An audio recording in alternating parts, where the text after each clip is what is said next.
Oui, Shoni. Shoni, m'a caché tout. Je te manque un peu gentil. Je te passe quand typiquement.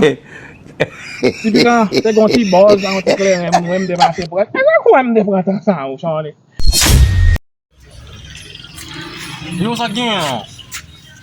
Pas j'aime pas quoi. Il colonne moi, il va m'ouvrir. Pas bon son men, 1900 men. C'est pour ça me rate. J'ai artiste pour. Dale. Yo, on pose une question. Qu'est-ce qu'il écrit? Ah, et puis bon. Qu'est-ce que l'état regarde? Dans le monde, entendez? Comment? Ça, c'est du privé. Entendez, mon gars, entendez.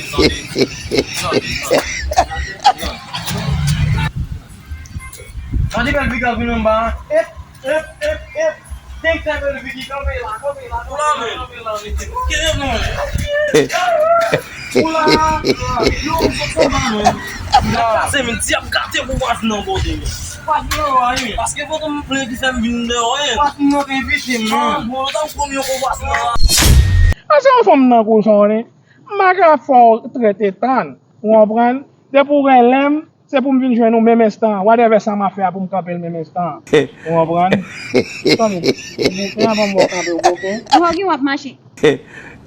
Ou konen, tok pa ka mache dwat. Konen, po tok mache an tok. Ou apren? An tou ka Shoni. Mwen te de kontan wò.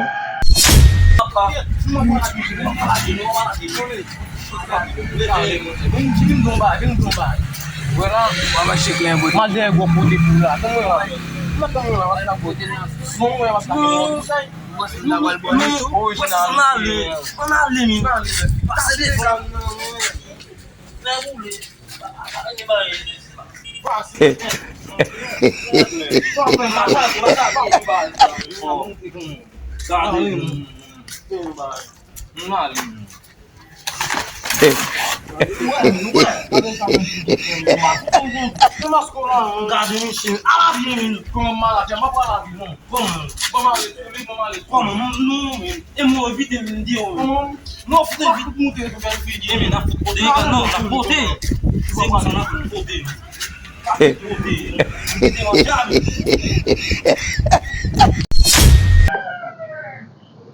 Bon, en tout cas, pou dat nou zanmi, ou ba jam kozi ansama avem. Sa vre, ou ba reme mou.